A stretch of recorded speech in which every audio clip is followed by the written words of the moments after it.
Hi. I want to keep talking about the Phoenicians because they seem to annoy and the Phoenician identity in Lebanon.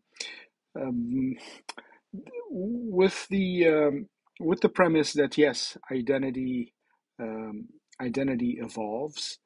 It may very well be fluid. One can certainly espouse an identity, indeed multiple identities, but people cannot divorce their identities, uh, whether chosen or innate or what have you, biological or whatever. You cannot divorce your identities from their physical, historical, and geographic realities. Divorcing one's identity from its physical and cultural and historical bearings, what I call the realities, can have a corrosive and debilitating and destabilizing effect on people and their society. And this is exactly what is going on in Lebanon today. People mocking Phoenicianism and asserting coercively and corrosively, asserting an allogenic Arabism. Yet history and the identities that history spawns are composites. Uh, but at the same time, before there were ever Arab conquests and an Arabic language, the claim is always in Lebanon, and it's a fallacious claim. The claim is always that the Lebanese speak Arabic and therefore are Arabs. But in any case, and that is not true, they don't speak Arabic and they're not Arabs. But before before there were ever Arabs and Arab conquests and an Arabic language, Lebanon was Phoenician. It was also later Grecian and Roman, but those were allogenic elements that have all imbricated themselves on Lebanon's native culture and got, in some, Lebanonized.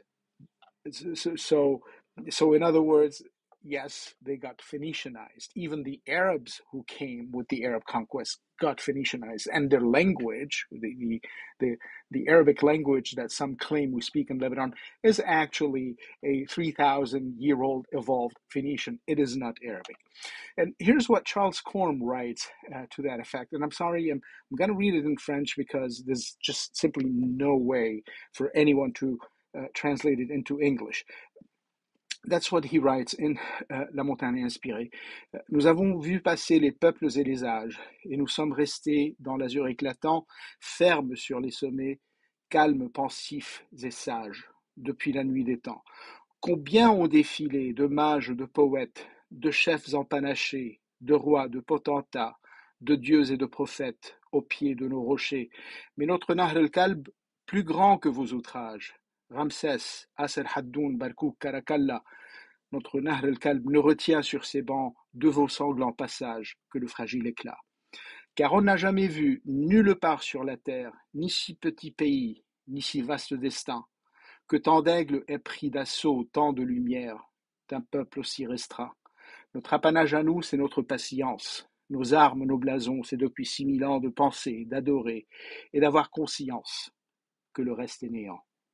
So yeah, others may have succeeded the Phoenicians, but the Phoenicians will have always preceded them, superseded them, even molded them into a history and a geography that will have remained uniquely Lebanese.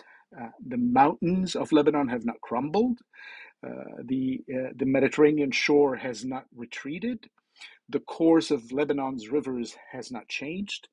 And though Lebanon's city states and mountain hamlets might have risen and fallen over the centuries, their harmonious figures and the blemishes and the beauty marks that the Phoenicians' forefathers have left on our landscapes remain.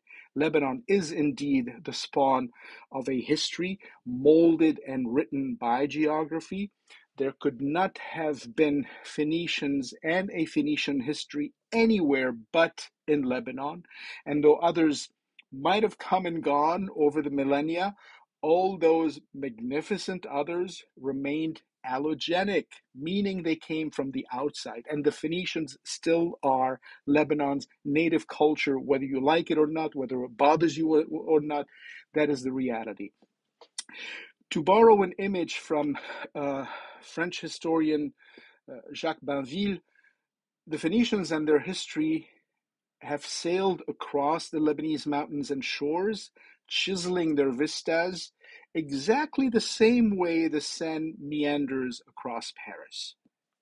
Chew on that for a second. So please, whoever you are, bien-pensant Arabist fashionista, virtue signaling progressive wannabe, or plain ignoramus, whoever you are, for the sake of your own mental well-being, please give it a rest.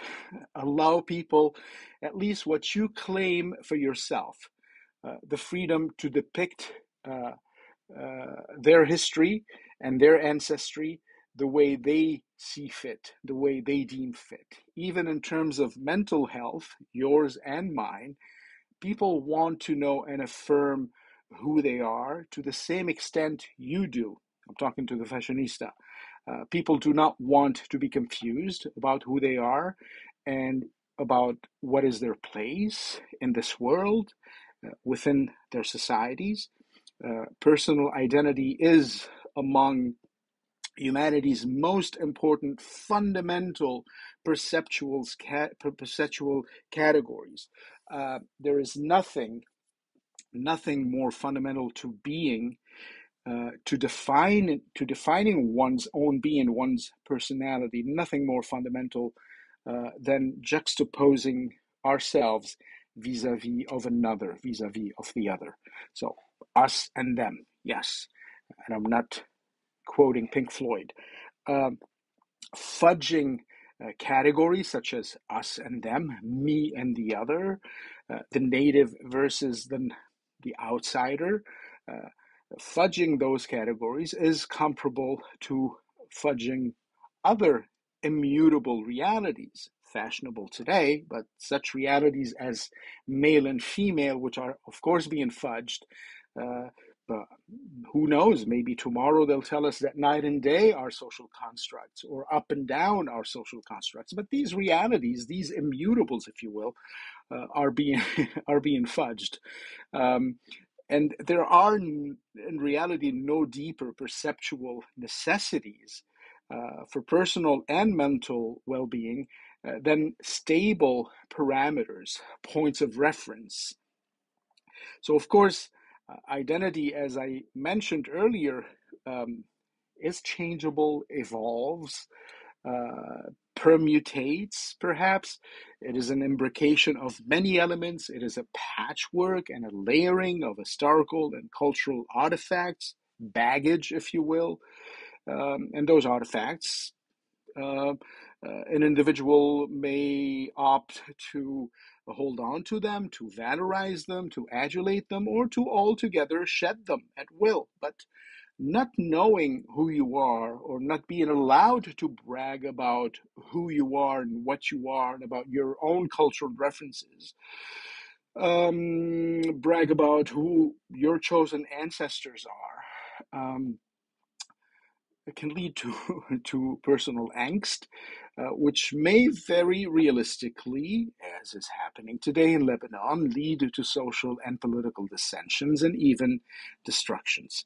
That is why identity problems have reached an epidemic level in Lebanon. Imagine that advocates of Arabism in Lebanon today, who insist that Lebanon cannot be Phoenician, that it is Arab, those who want to revive, reconstruct, or fabricate an Arab identity and forcibly, willy-nilly foist it on all Lebanese in spite of themselves, essentially telling you you're an Arab because I say so, meaning you don't have a choice in the matter. So imagine such totalitarian advocates of coerced groupthink who are, oddly enough, at the same time, the same virtue signaling progressives who tell you there are no such things as firm, immutable categories, such as male and female, etc. but there is a firm category that you're an Arab. But they tell you at the same time that gender identity is a matter of choice, and it's quite different from the gender one is assigned at birth. So, in other words, gender, nature's stamp, male and female, chromosomes, if you will, a uterus and testicles, and other such pointless accessories are like wisdom teeth. They do not determine your gender. You determine your gender. Yet, at the same time, Phoenicianists cannot restitute to Lebanon and to the Lebanese their Phoenician heritage without earning mockery and abuse and accusations ranging from racism to mental illness. Well, guess what? Um, you can't have your cake and eat it too. Okay? Ciao.